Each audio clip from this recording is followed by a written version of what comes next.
Kinetic theory of gases.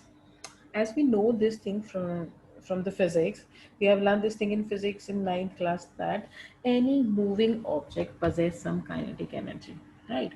And this deals with the microscopic level at different level. So we know this thing that gases are micromolecules. We can't see the molecules of gas with our naked eyes. So when we talk about the microscopic level, so the level of gas molecules, so at that stage it is known as microscopic model of gases, right?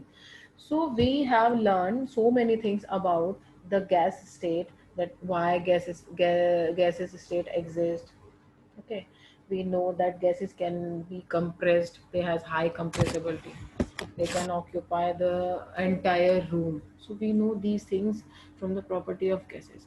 But the scientists were curious that what happened, what is the reason behind it, why gases have high compressibility, how gases can turn into gases form to solid directly as like solid nitrogen, or it they can just convert from gases state to liquid state, the LPG, liquefied petroleum gas, and so many gases which we are buying from the market in the cylinders. So there was a reason.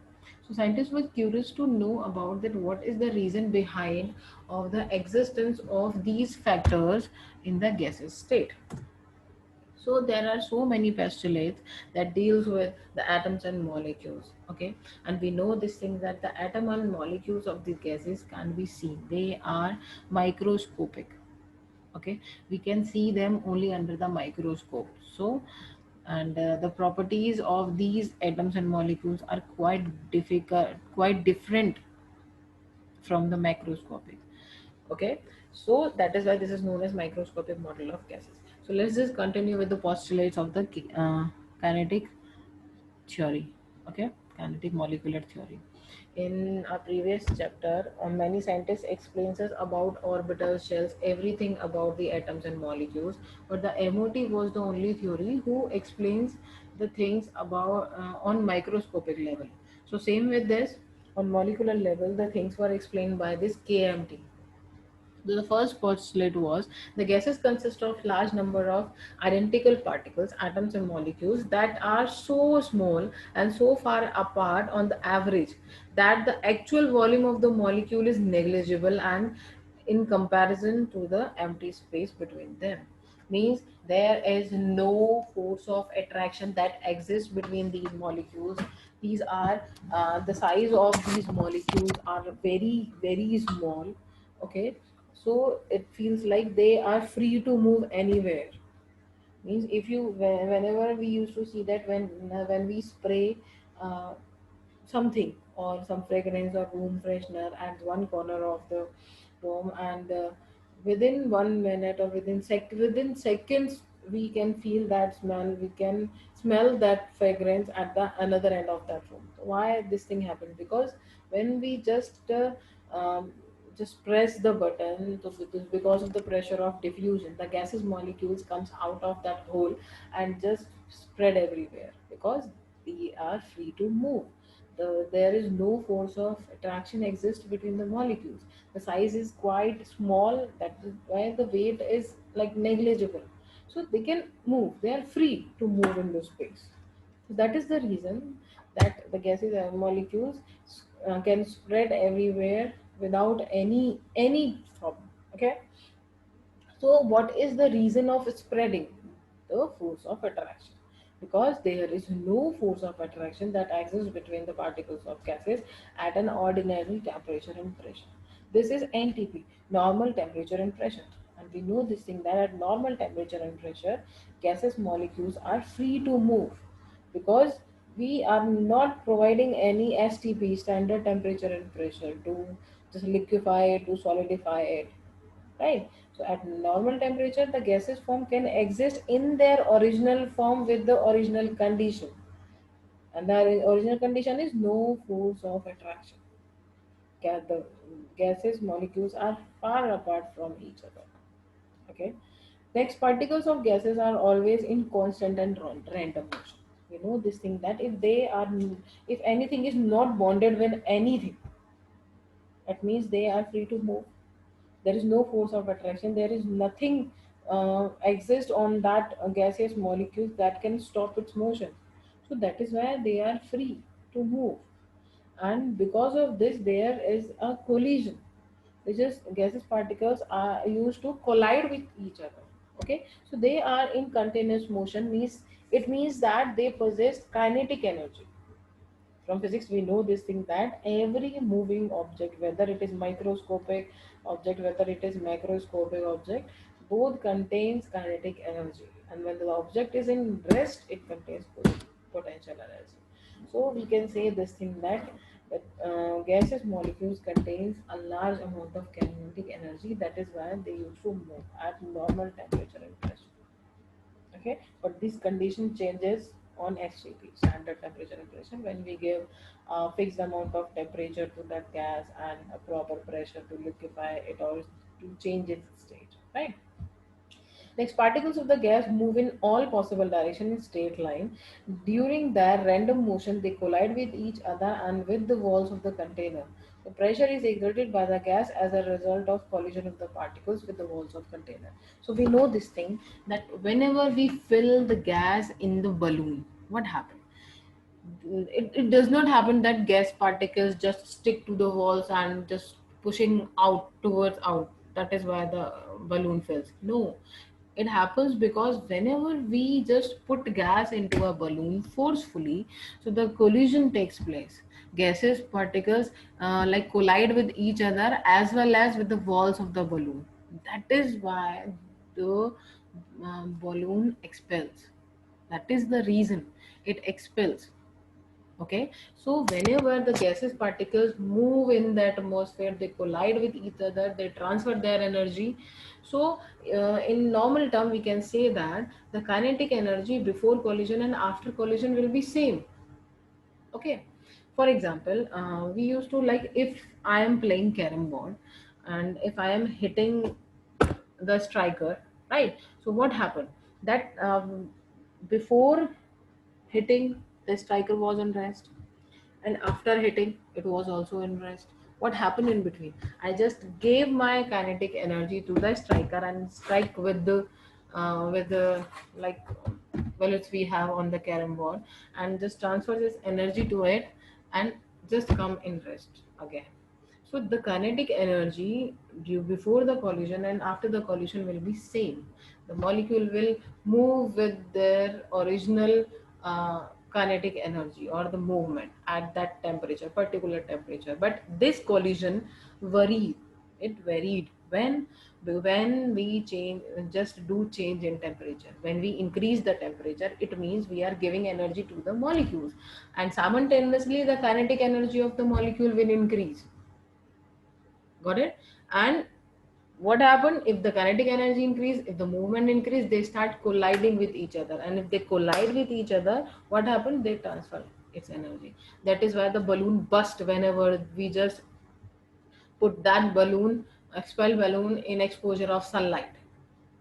Because of that sunlight, kinetic energy of the gaseous particle gain energy, and they just hit that ball, that the walls of the balloon so hardly that it get burst. Okay.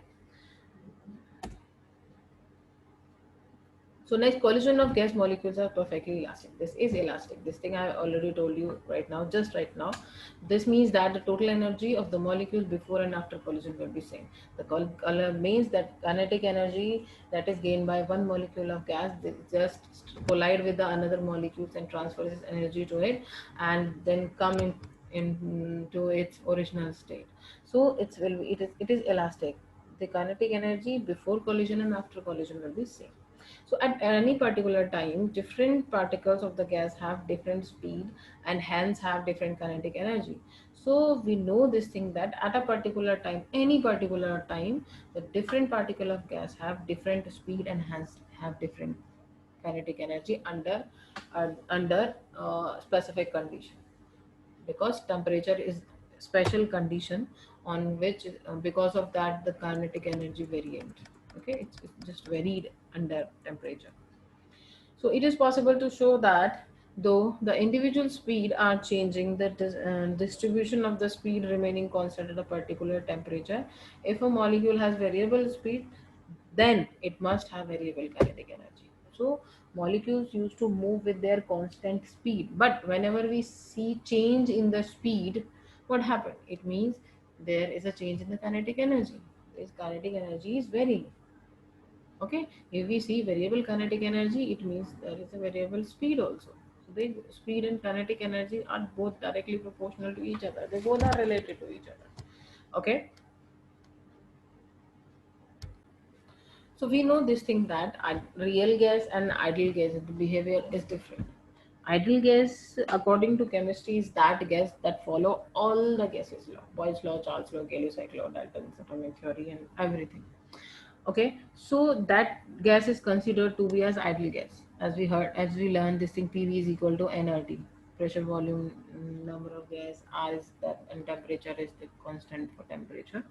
So we know this thing that gas which follow all the three rules is known as ideal gas, but this is a myth.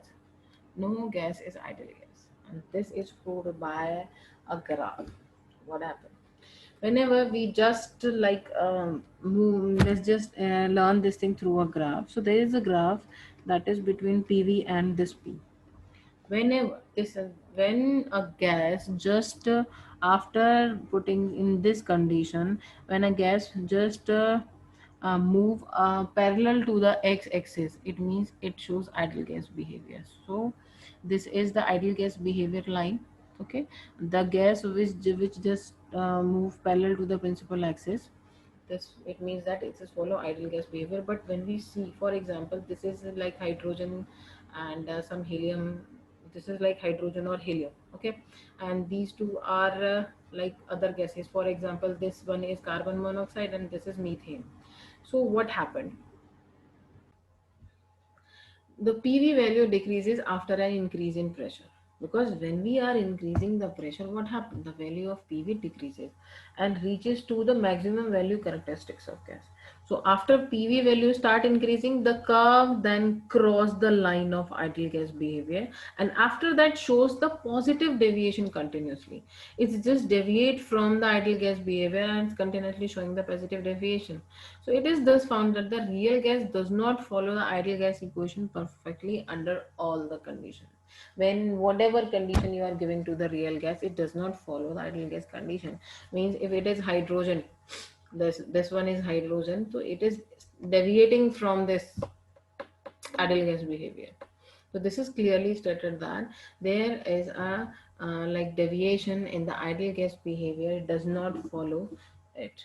Okay, so if we just learn this thing from like pressure and volume graph, so deviation from ideal gas behavior also becomes apart when pressure versus volume potential. So pressure versus volume put an experimental data like real gas and the theoretical calculate by Boyle's law should consider. Okay, it is apparent that at very high pressure the measured value is more than the calculated value. So at low pressure the measured and calculated value approaches each other. So this is the ideal gas. This dotted line shows the ideal gas and it shows the real gas. So what happened whenever we just increase the pressure, so it gets the volume just decrease, because from the Boyle's law we know this thing that pressure and volume are are inversely proportional to each other. Sorry, this is inversely proportional. So whenever we just increase the pressure, the volume decreases, and when we decrease the pressure, the volume increases, right? So if we are increasing the pressure, so what happens? The volume of the gas will decrease, which led to deviation from the curve of this ideal gas. So as you can see that when we plot the graph between P and L, what happened is just deviate from its ideal gas behavior, right?